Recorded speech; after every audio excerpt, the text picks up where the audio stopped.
Hello and welcome to the All About the Balls podcast. This is Ollie, and welcome to another jam-packed, and this one is actually jam-packed. This is a proper jam-packed episode. It's a big one. It is a big one. It is a big one. And those tones are from my co-host, the star of the show. He's back in the UK from Vegas. He survived. Gareth, mate, welcome home. Mate, I'm back. You made it. It's been a road to recovery the last 7 days, but I'm back. Has it? I bet it has. Mixture between the lag and the hangover, the lover, as I've called it, the lag over. That's pretty But brutal. I'm back. I'm feeling strong. I've got beer in my hand, courtesy of yourself and our friends at Beer 52. Yes. Yeah. They actually, if anyone is interested in getting involved, it's pretty good. Like I've been subscribing for a while now, and I got given like this, I don't know, like 3 vouchers to give out. I managed to share the love. You're now drinking a tasty, is it Vienna? Vienna by the 5 Points Brewing Company. Nice. In collaboration with Bavaga Brauhaus. So anyway, sorry, it's my favourite brewhouse. Yes, this is a shameless attempt at us trying to get sponsorship, so let's move on because it's embarrassing for everyone. Yes, but like I said, it is a jam-packed show. We've got cricket, we've got rugby. We've got cricket, we've got rugby, we've got football. Hard to believe the football season is almost upon us. Quizzes. Sorry. Yes. Quiz. Yes, just one quiz. Don't get carried away.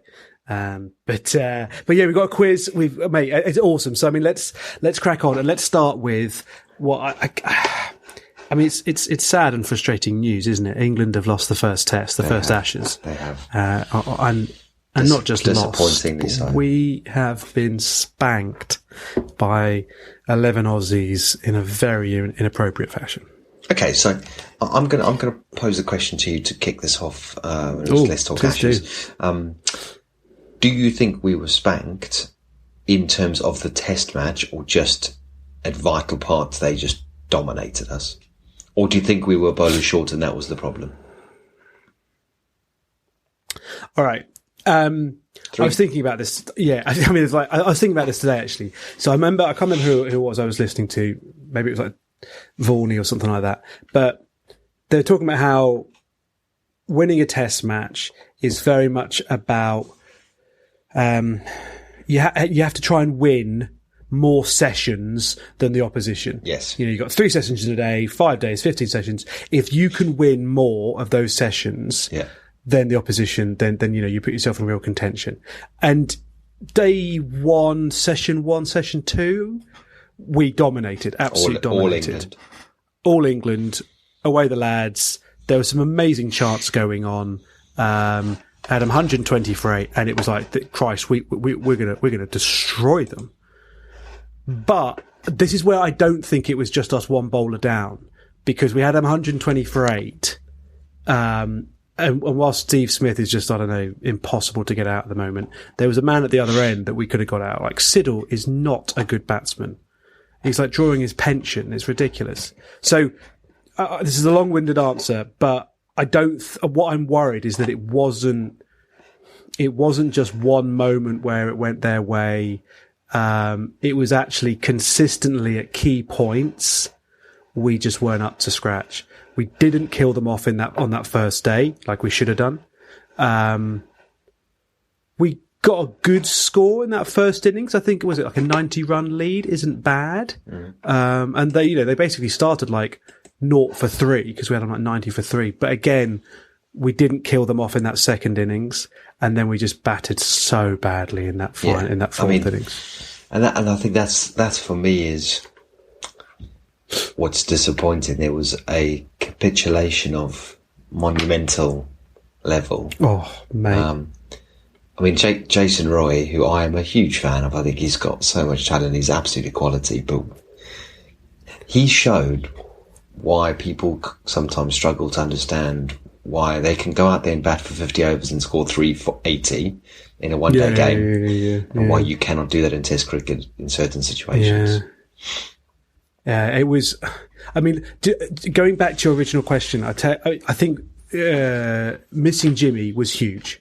Yes. I think absolutely was huge. However, I think interestingly on that wicket, what this match showed us was two things that are nothing to do with Jimmy Anderson. One is that England are desperately missing a top class spinner, and two, that we don't have a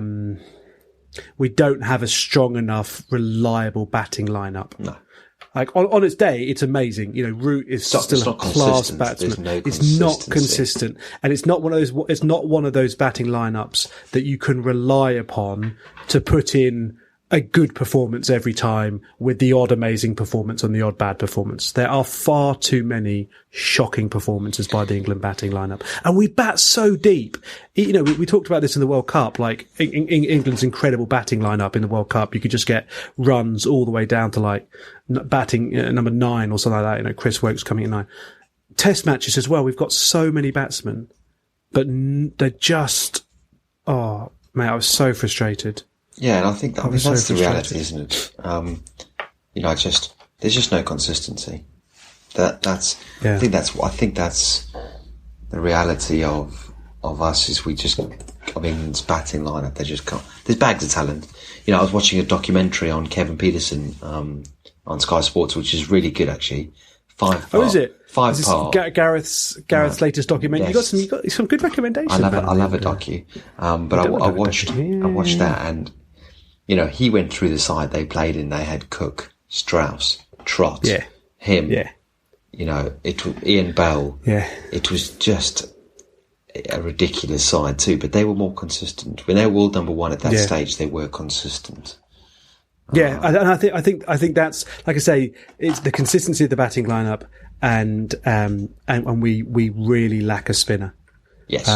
Because I mean, again, I think it was Vaughan who was saying, like, when the ball starts moving sideways, if the ball doesn't move sideways, England are going to really struggle, because we haven't got a bowling lineup, even with Jimmy Anderson, that we're going to struggle to take 20 wickets in a match. If we can't get that movement in the air off the seam, we're going to struggle to take 20 wickets. So, I mean, I as much as I agree with Vaughan around the sessions and stuff like that, the problem is there's vital moments you have to take advantage. Yes. And every vital moment we didn't. We had them 128, 128 didn't take advantage. We were in a good position. I think we were 270 for 4, and we limped to 370. Yeah. We didn't take advantage of it. If we batted well that first hour the next morning.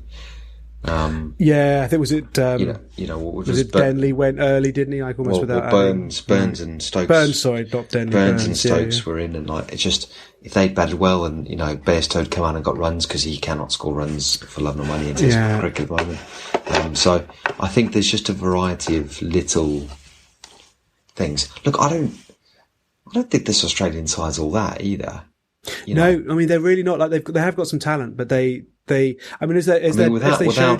wall, I don't. Yeah, that's the difference, isn't it? He scored 280 runs in both innings. Like, okay, Travis Head got a ton in the second innings, but without Steve Smith's double century, or century, they were in a whole world of trouble. If they'd been 150 all out, and then we'd piled on 300, 150, 175 run lead in that first innings, it's a totally different ballgame. Yeah. And I know, again, I still come back to, this is one of my big concerns, is Moeen Ali is just...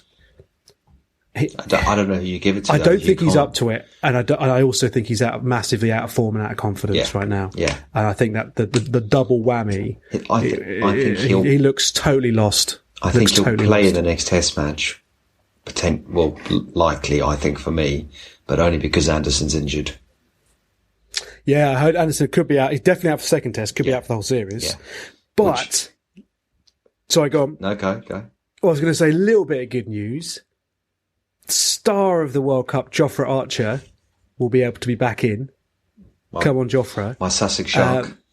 Well, did you see what he did today? Was it today or yesterday? Ripped them apart. Six wickets at a ton. He's playing Gloucestershire second 11, but yes, mate, don't ruin my dream. Don't ruin my dream. 6 for 20, 6 for 27, I think it was. Yeah, I mean, that's outrageous. Again, like you say, it wasn't county second 11, but we'll take that. We'll absolutely take that. I'm going to the T20 on Friday. Oh, nice. So, and it's Sussex, Middlesex, so AB de Villiers. Oh, legend. The everyone's favourite 3 a.m. booty call. Yes, indeed. But I'm thinking Archer might get a run out, which could be interesting. When's the next test? Is it next week? Is it not this week? Because they're pretty tightly packed. Well, he played Friday last week, even though he was in the squad. He came down and played the Sussex game and came up. So you never know. Rashid Khan will be there. Yes, although, I mean, Rashid, he's not playing... Rashid.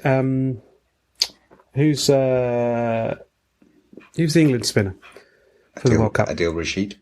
That's it. He's still not playing red ball cricket, is he? So he's no chance for the test. Well, no one knows. No one knows. It depends what day of the week it is. Speaking of Jimmy Anderson, yes. Two sad questions for you. One is: have we seen the end of Jimmy Anderson? No. Okay. Yeah. You sound offended at the whole concept. No, I don't think so. I mean, look, he's 37. I mean, yeah. I mean, he's still got. I still think he's still got it in him, but it's just. This is when when you get older, as we all know, most of our listeners know when you start hitting that crisp mid-30s, 40, injuries crop up easier and they're harder to recover from. So, look, Mate, tell me. I think he'll play less, but I don't think it's the end of him. No.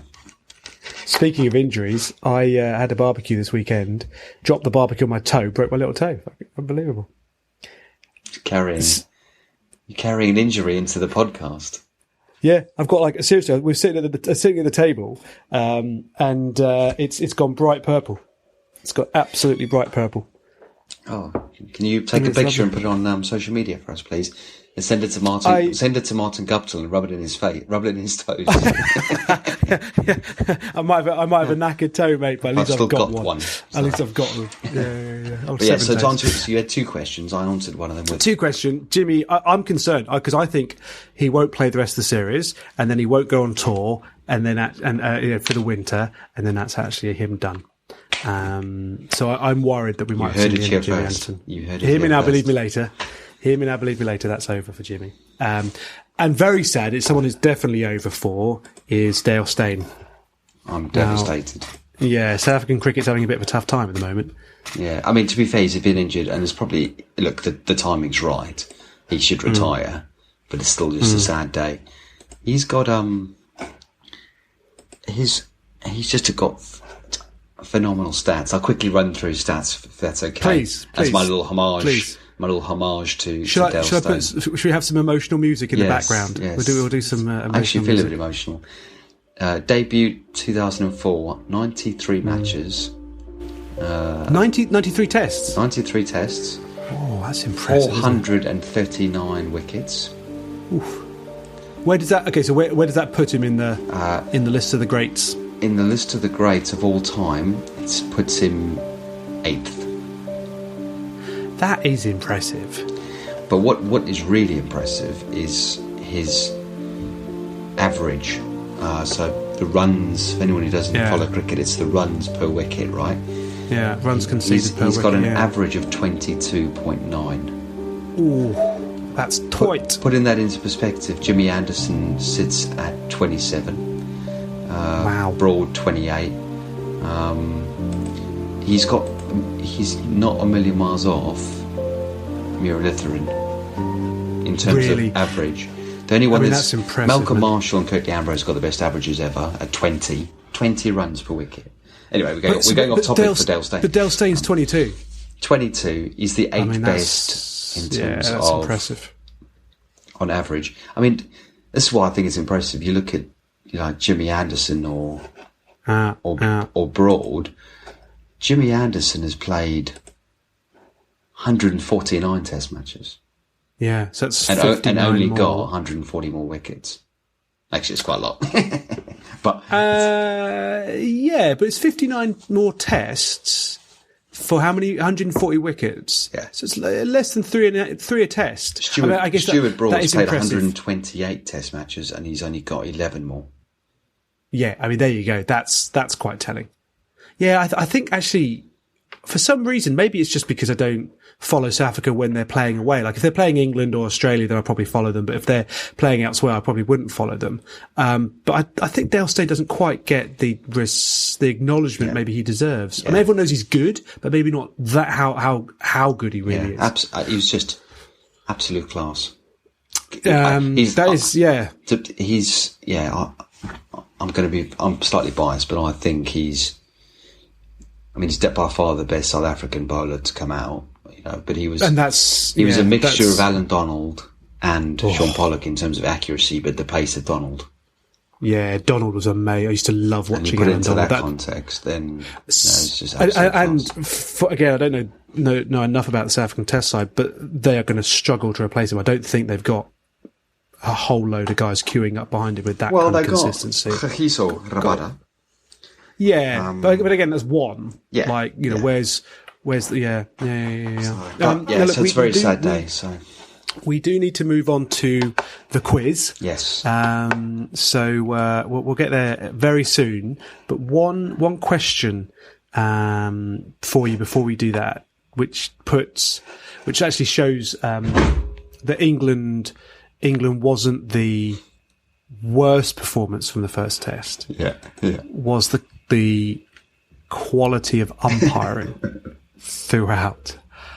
It was atrocious. Mate, I think we should do an umpiring course. We can get on the circuit. Let's get on the circuit. Oh, Joe, I'd love that. I'd absolutely love that.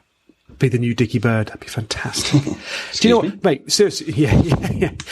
Actually, total tangent. I caught up with a mate for a beer a couple of days ago. We were talking about the British Open golf and talking about like funny sporting turns of phrase. He used to live near was it Port Rush or something like that, where the British Open was played. He used to live near there. And I was like, oh mate, did you ever play? He went, no, but I did finger a girl up the back nine. Oh, geez. And I was like, what?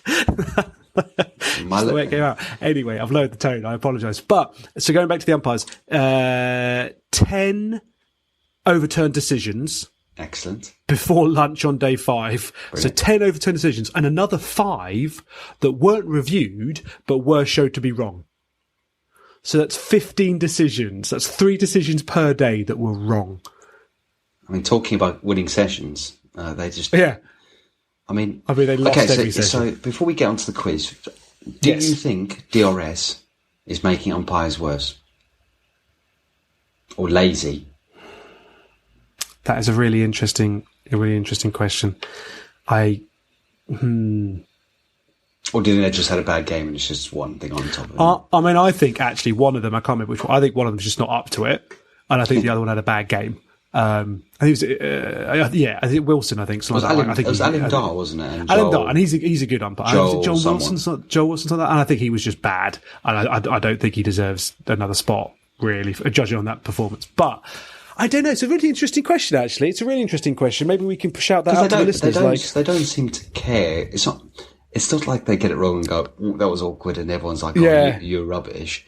They're just like, you can go back on screen. They just do the signal and give the other decision. They don't care. I think I'd care more because you can now have a skipper go, nah, I think you're wrong, mate. I think you are shit at your job, and I'm going. Imagine that in your own place of work. If you made a decision and then one of your team stood up in a meeting and went, actually, can I refer that, please? You're like, what? John, sit down. What are you talking about, mate? Tell you what, that would be good if you were in a meeting and you had. The clock comes up on the wall going a 15-second counter, and you can go, no, I'm going to review that because that's a terrible I'm going to review. decision. Yeah. John, actually, can you take on? It might, mate. It might help. It might help. Yeah. Anyway, so look, I'm worried. Quick prediction. Actually, I did get this just before we go to the quiz. I did get our predictions right. I did say Australia were going to win this first test, and I did say Steve Smith was going to be top scorer. I'm cheeky kid. I am upset that I was right, but I was right. So we'll do. The next test is next week, so we'll have another show before that. At Lords. We'll wait to do some predictions at Lords. Oh, great! We know how good England they are there, but.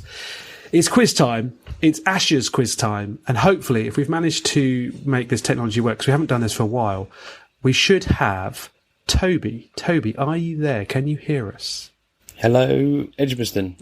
Way! He's on. Or as actually a Brummie in the office has repeatedly told me, it's Edgbaston, not Edgbaston. No, who gives a shit? From the Holly stand in Edgbaston. Yeah. Do you know what I mean? Again, I got totally carried away on like days 1 and 2 when we were actually dominating. Yeah. I got totally carried away. And there was that moment when I think, the Aussies were bowling in England's first innings, and they asked for the ball to be checked because it was getting a bit misshapen. And so the umpires got out the ball gauge and were trying to see if it fit through. And the crowd just started chanting, going, "Same old Aussies, always cheating. Same old Aussie." And at the time I was like, yeah, get it in, yeah. And now I'm like, shh, I'm just going to be quiet. I'm just going to be quiet. I'm just going to be really, really quiet. Yeah. And I think maybe towards the end, like the Aussie fans were like, "Same old Aussies, always winning." Yeah, that's like, oh, crap. it did reek of the 1990s. Mate, it absolutely stank in the 90s. I mean, they're just not used to a ball that's not, been Well, sandpapered exactly. within an inch of his life. Yeah. Or mate, there seems to be too much of this ball. I'd love it if Bancroft had just whipped out a big piece just so this won't fit through, and just as a tongue in cheek. Just joking. It's not illegal to bring it onto the field, is it? You just can't use it on the ball. I don't think we want to. Well, maybe that's one of the quiz questions. With a grey area. Sorry. Yeah. It's going prepared with items. Yes. Yeah. With intent. Anyway, Toby, thank you very much for doing this. You have, as we understand it, prepared an Ashes quiz for us. I do indeed. We've got the standard format of 5 questions each, and then should we require a tiebreaker, there is indeed a doozy of a tiebreaker. Oh. A doodra of a tiebreaker. No, doozy. Oh, a doozy. Anyway, I don't know about that, but... get your hearing checked. Okay. Or we could call it a googly if you'd like. A bit more theme. A googly. Well, that's what the doodra was. Oh, forget it. Yes. Okay. Can't work with these people. Okay, so look, by virtue of a coin toss, Ollie won and has decided to put himself into bat first. No. Always bat first. Always bat first. On a green top. Yes, I'll have ball. So, Ollie, here we go. Straight into it. Question number 1. Yes. The legend that is Geoffrey Boycott. Ooh. How many balls did Jeff Boycott face in all Ashes tests that he played in without hitting a 6? I'm going to give you plus or minus 50. I mean... How many test matches did he play? Do you know that? I mean, hang on. I'm sorry, I'm the question asker, not answer. Sorry. Very good. just to be clear for the listeners at home, both Gareth, well, my jaw dropped and Gareth just smiled massively, going, "There is no way Ollie's getting this right." Sorry, can I have the question? I don't even understand the question. How many balls has he faced without hitting a 6 in Ashes cricket? I assume all of them. I mean, all the balls he faced, he didn't hit a 6. Hey, it's all about the balls. Carry on. I'm afraid I need a number, not just a 100. ball. What, 100% of his balls? No, he not did a percentage, just all. A number. Come on, you've got plus or minus 50. There's no loophole here, is there? Okay. So Jeff Boycott, how many Ashes? Sorry, this is just Ashes cricket, isn't it? Yes. Okay, yeah, just Ashes. How many Ashes matches did he play? I'm going to guess 4 series, so that's 20 Ashes matches. He opened, so he batted in all of them. So that's 20 matches, 40 innings. How many balls did he face? Bloody hell. I don't know, 40. Just take a guess, Matthews. I was going to say, come on, man. I think it's like figuring with Rain Man over here. Gotta watch Wagner. Gotta be at 5:30. 27 balls. That's not Rain Man. Crap, I don't know. Come on, dude. Mate. 2,000. Oh, I mean, nowhere near. 8,568 balls without hitting a 6. Bloody hell. Go on, Jeffrey. I mean, bloody hell. So, that's unfortunately, that's a nil point. Yeah, I just want to be very clear. That's a dot ball. I just want to raise this with the judges beforehand. Stop. I want to make it very clear. I'm sorry, there's no review here. Toby is my brother, and if Gareth now gets a question, the Ashes are competed between England and which other nation? You'll enjoy this one. Right. Okay. Everyone watch your screens and watch for Ollie's reaction here. Okay. Australia's winning margin in the first Ashes test and the centenary Ashes test was the same. What was that winning margin? And I'll give you a plus or minus of 5. 249? 45. Yes! I've got a feeling we might need the tie break. Yes, well, this is going to be a tight close. They do get progressively easier, I'll give you this one. Christ, I hope so. Right, Ollie, you're back in bad. We've moved on who to was Lords. Australia's leading run scorer in the 2013 series? Australia's leading run scorer in the 2013. CC, I brought it into this century. Yeah, Even this thank God. decade. 2013. Was that home or away? I can't remember. 2013. Where was 2013? Was that the one where Haddon scored an inordinate amount of runs? Was that the one? Do you remember that series? Again, I'm just buying time. Stop googling. 2013. Yeah, hands in the air, please, Matthews. Sorry. Yeah.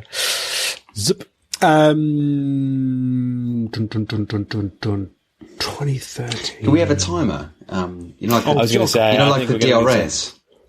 Yeah. You got 10 seconds. I mean, this is quality podcasting. Yes. It is silence, isn't it? Yeah. Okay, I'm going to go. I'm going to make a decision, guys. Don't rush me. And Right, I need it now. 3, 2. Hussey. No, Shane Watson. Shane Review walking Watson. LBW Watson. Yes. My lord. Okay. Now, Really? Bloody hell. I mean, for what reason, unfortunately, I'm not entirely sure. But which Australian player, this is Gareth's question, was denied entry to the UK when he visited in 2012? Usman Khawaja. Mitchell Stark. Oh. I mean, rightly so, but I'm very intrigued why. I mean, you can't just have it on convict basis. I mean, sure. No. Well, yeah, exactly. Right, Ollie. So far, let's just have a quick roundup. It's 0 points to no runs to Ollie and no runs to Gareth. Oh, Just in case anyone's not following. This is going to be a snick. Just one snick down to third man to win it or something. Ollie, during 2002-2003 series, Michael Vaughan managed a big score, but in a losing effort. This was in Adelaide. How many runs did he score in his first innings? And I'll give you a plus or minus of 15. You got 15 seconds, Matthews. Yeah, you do. And I'm afraid we're going to have to do some lively chat and even doing some work. 145. 145. Oh, very close. No, 177. Oh, close though. Very close. Bloody hell. I mean, he took a swing at that, but He did. swish everyone a goldfish. It was closer. Right, Gareth, who took more Ashes wickets? The great Greg Chappell or the even greater Jeffrey Boycott? Oh, hello. Hang on. I'm going to go Chappell just because I think this is a double-double. And he's hit the boundary. Oh, no. You hate to see that. Right, Ollie. Which ground has hosted the most Ashes Test matches? Ooh, good one. Because your gut's going to say the Wanderers, but that would be wrong. Sorry, hang on. don't get in my head. Newlands. Delhi. Canberra Oval. I'm buying you your 15 seconds here, Matthews. You are, mate. So which ground has hosted the most Ashes Test matches? I mean, I feel like I'm walking into a trap here. Lords? No, swing and a miss. Sydney. How? I'm not happy. I'm really right, Gareth. happy. Who is the only player to ever have played for England against Australia and for Australia against England? Tony Craig? Billy Midwinter, back in the 1930s, I think it was. Oh, jeez. Yeah. Billy. When passports were just optional. All right. Wasn't that Ollie. before the actual Ashes were even made? Yeah. It was just a cricket match then. Right, now, how good is your memory? This last question is on the first test that we've just finished. Oh, no. Ollie, how many runs did Yes. Steve Smith score in total? And I'll give you a plus or minus of 5. Oh, you son of a... Okay, I think he got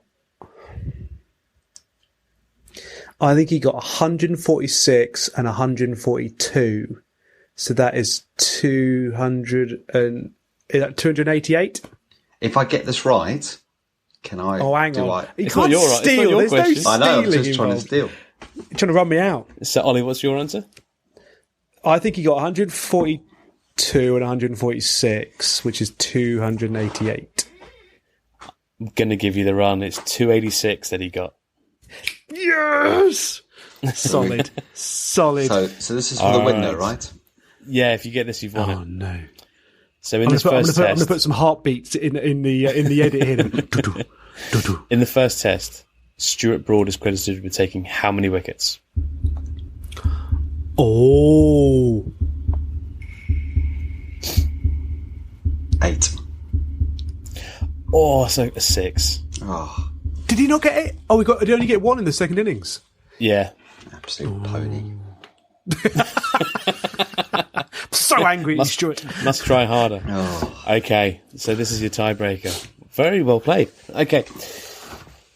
Is it fingers on buzzers or? No, so you're both okay. going to get a guess, and the one with the closest answer gets it. What were the total number of runs scored in the 2017 to 2018 Ashes series by both teams? So the total What figure. the living? Right, and what's our... Are we just going closest to? Just closest to. Okay. So across the 5 matches played, total runs scored. Yep. 3,428. 3428 is Gareth. Ollie. Stop trying to work out maths. You're not, Come on, Dustin Hoffman, let's do Well, hang it. on. What was yours? What was yours? 3428. Well, I think it's higher, so I could just go 3429. But No, I won't be a total dick. I won't be a that guy. total dick.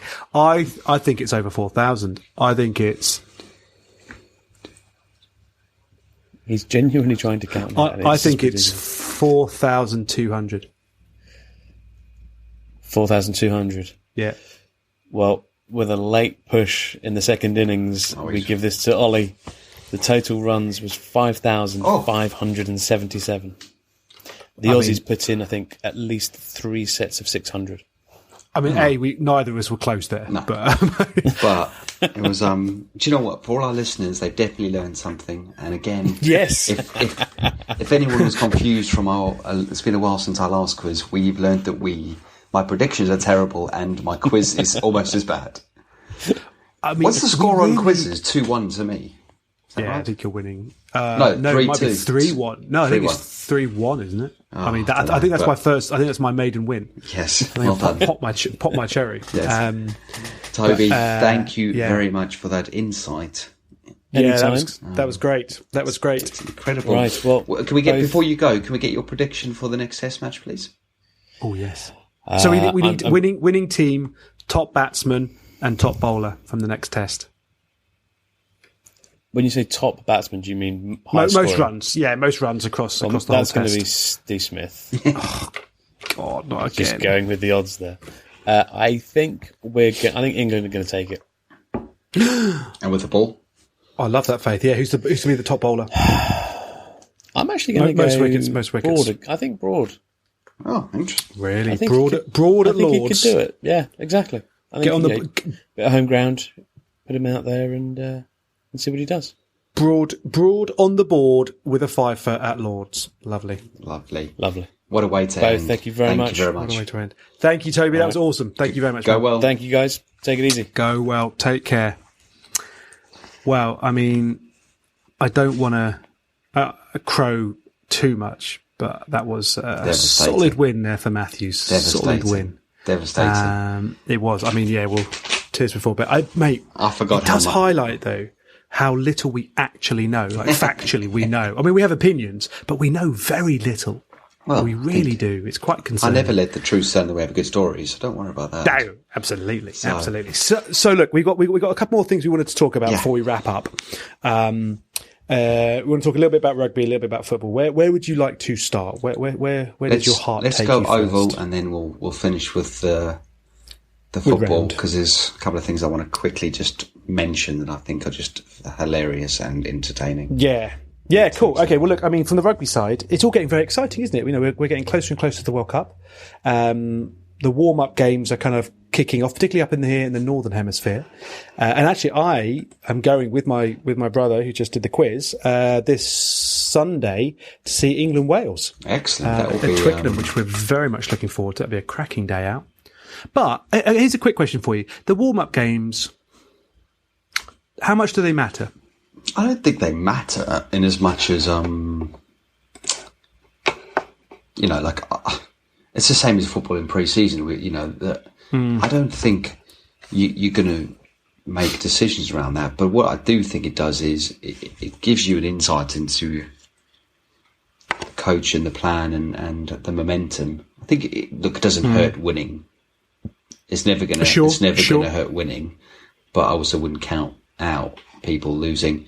You know, I think the Southern Hemisphere are in a very lucky position that you know, the Rugby Championship plays right into the timeline of the Rugby World Cup. So, you know, their warm-up games are pretty much competitive, proper games.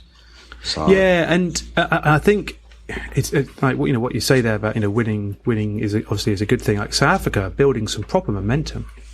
You know, their second team beat the Wallabies. Their first team drew with the All Blacks. You know, they really are. They could easily actually win the Rugby Championship. Yeah. Although I don't think any team that's won the Rugby Championship has then gone on to win the World Cup. But then we'll probably win it.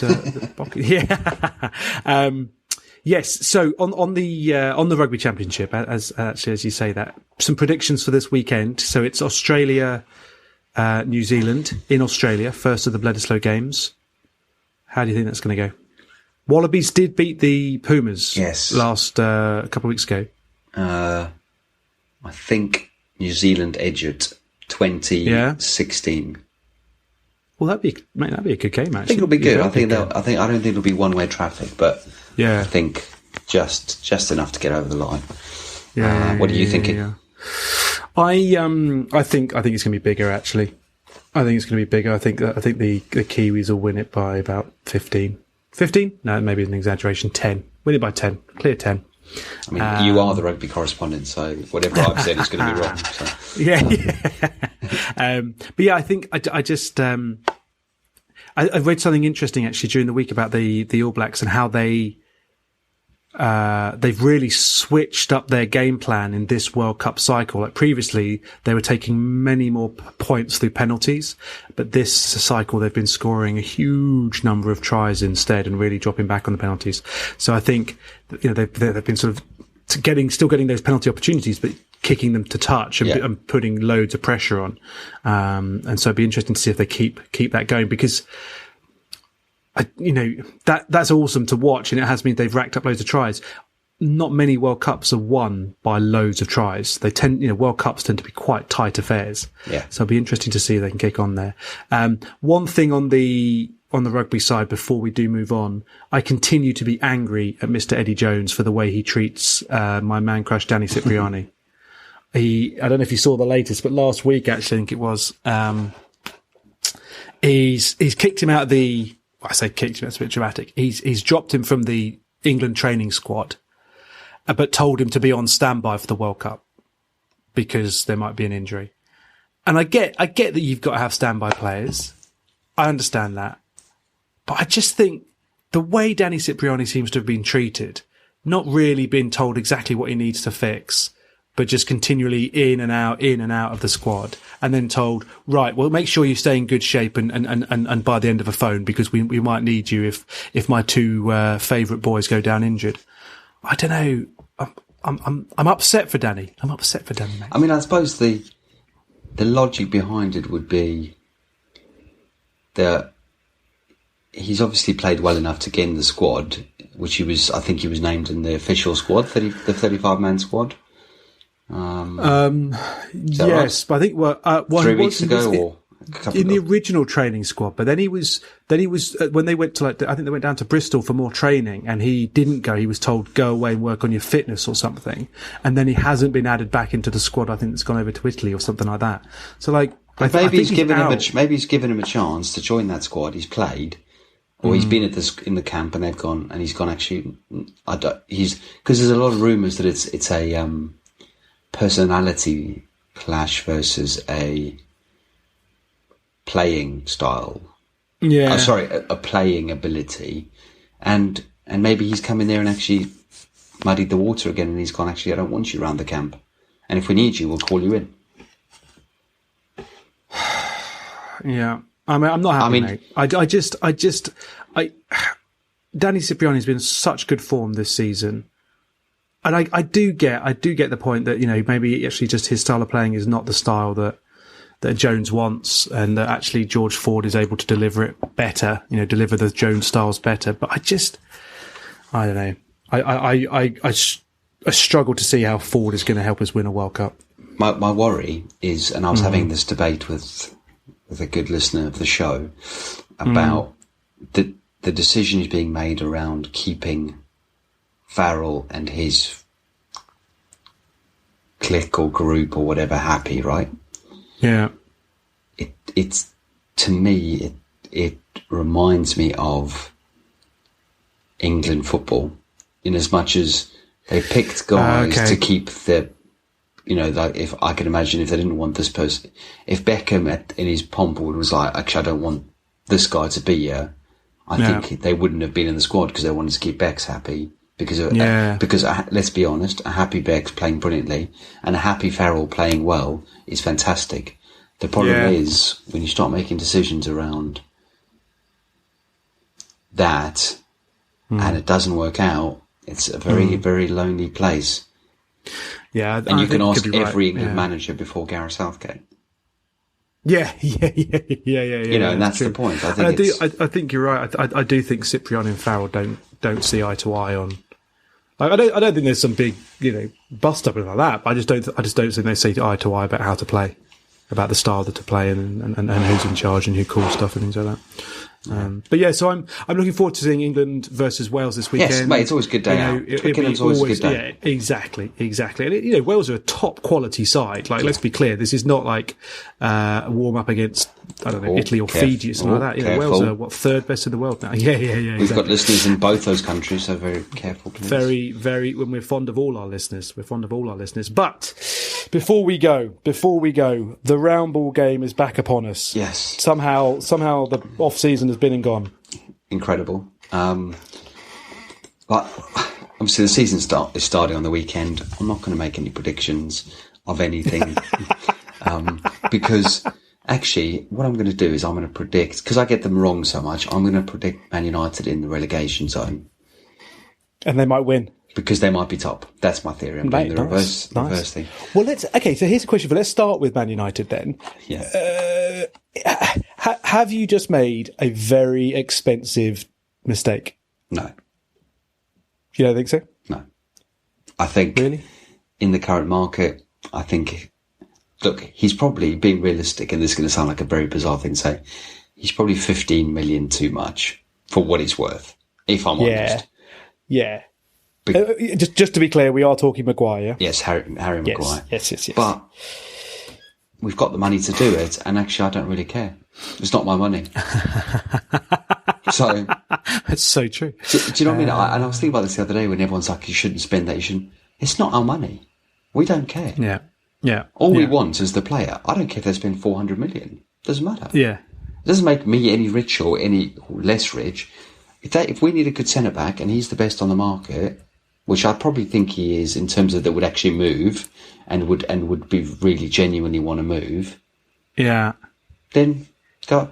And everyone had this debate with Virgil van Dijk that he was good, but 75 was a lot, and he was worth every penny. Yeah. Look, the current inflation rate, he's about right then. I do think that Maguire is a good signing for Manchester United. I think actually some real strength and solidity in the back in that centre defence position is really important. I think his ability to play out of defence. I think his passing game is really solid. His distribution game is really solid, and I think that will be really, really good for Manchester United. Our back four looks very, very different to what it did end of last season. We've got Aaron Wan-Bissaka, who's been phenomenal in pre-season, and he actually is. He had a great He had a great season. So we got him, Lindelof, who was getting better as the season went on last season, but just played with people that made him look bad. Then you've got Harry Maguire, and then you've got Luke Shaw, and you've got David De Gea in goal. I think that's a good back five. I'll take that. That is very good. That is very good. Better. I'm not saying amazing. Well, it is very good. I mean, sorry, it's definitely better, but it's also very good. It absolutely is very good. I do think they've overpaid for Maguire. Yeah, it doesn't matter. I think I'm happy. But okay, not only have they overpaid, I think here's a question for you: should they have gone and got the De Ligt from Ajax? But he didn't want to come, so no. Didn't he? I thought he was one of the top. He was. I thought Man U was one of the top places he wanted to go. Oh, I'm sure it was, but he clearly didn't. I mean, actions not words here. He didn't really do anything. So because you're right. If he'd become available, but again, 62 million for a 19-year-old who's had one good season. The world's gone mad. The world has gone mad, Ollie. So but it's not your money. Yeah, but. Well, if it's not my money, I'll buy both, let's be honest.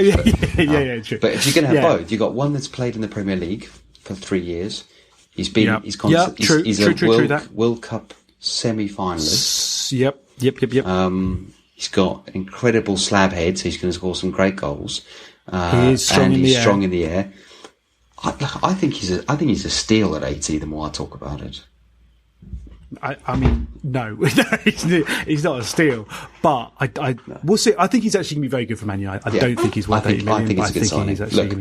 I think it's my most exciting part about United, before we move on to something else, is that we have not just bought a striker for the sake of it or a midfielder for the sake of it. We've bought people where we struggled. We've got a youngster in Danny James who's going to be a really good player. And he can play on the wings, but he won't start, but he's a good player. And then we've strengthened the right back because we needed to, and we've strengthened the centre back because we needed to, and we've got De Gea to sign a 6-year deal. I think I'm happy. One key piece of the puzzle, are you going to get rid of Pogba? No. I'm going to guess no. And I think, and I've heard a very, very big rumour that we are going in for Christian Eriksen because yes, I've heard that. The slap in the face to Man United is that Paulo Dybala has agreed a transfer fee. Bear in mind, he was supposed to come. There was a lot of talk of him coming to United. He's going to. They've agreed a fee with Spurs for 62 million. So, I think Eriksen will come to United, and I think Dybala will go there. That's a good move. I think, and then I'm happy. I'm happy with that. I'll take that. That's a great transfer window. Yeah, no, that's very true. I don't know if you've heard, though. I think the biggest move in English football was announced just a few hours ago. Wayne Rooney is back. He's back. Shrek is back. Can I say, how bad is the MLS that our England's top goal scorer of all time was dominating the MLS like it was a kids' league, and he's gone to a championship side. Well, he's gone as player coach. I mean, with all due respect to Wayne, I don't know about coaching. I'll be surprised if he'll be able to, find his way through the door. But he was dominating in the MLS. It's like someone playing FIFA on easy setting or something like that. Like, he was absolutely messing around for fun. I can't believe he's walked away from that. He must have been having a lovely. I mean, he was in Washington DC, which I guess isn't exactly a great place to be. And they're not a great side. Well, none of them are, though, are they? But I mean, he must. No, but he's not even winning it. He's not even winning in the Pants League. That's what I mean. That's true. So 23 goals in 41 appearances for DC United, but some of them were belting goals. Yeah. To be fair, some of them were absolutely belting goals. But yes, I mean, he's back. Rooney's back. He's back. Your Arsenal have signed Nicolas Pepe, which is a great signing, by the way. He's fantastic, so that is good. Are you happy about that? Well, I'm not happy. You should be happy. Well, I mean, you approve. You approve. Yeah, I think that's a great signing for you. Yeah. And Chelsea they've made a couple of signings, but I think Frank Lampard's going to be in for a rude awakening. I think for that squad. I think he's in trouble. I think he's in big trouble. Speaking of all things rude, the way Gareth Bale's been treated. Dirty. Mate, what dirty. Filthy. Absolute filthy. I feel really sorry for this guy. I mean, considering I don't really give a shit about him, the little bit I do care, I feel quite sad for the guy. He has been absolutely messed around by Real. Yeah. He should go back to Spurs, really. Really. I would love him to go back to Spurs and just fail horribly, but they've not dealt with it well. But the bloke's on about a gazillion. I don't know what he's on. He's on $350 a week or something. 400. Yeah, but he was about to be on $1 million a week. I know. He went over to China for $1 million a week. I mean, I'm sorry. Forget self-respect. Just do it. Like, just absolutely take it. What? You've won the Champions League. Go. I mean, what's that? I mean, that's $52 million a year. Basic. I assume there's also, there's some base. I mean, for all those people in the sales world, $52 million on target base. Earnings. Yeah, So literally he's looking at a cool 100 million. And we're bloody worried about Harry Maguire for 80. Easy. Yeah. It's not our money. It's not our money. It's not our money. Yes, that's my strapline for the day. It's not our money. That'll be the title of this episode. Yeah. It's not our money. It's not our money. Well, look, mate. Shall we wrap up there? We've rambled. We didn't quizzed. What did we do? I'm just going to do a quick prediction. We didn't do South Africa, Argentina rugby. Oh, we didn't. We didn't at all. I'm going to go Springboks. Springboks, Laka, Susa Cracks.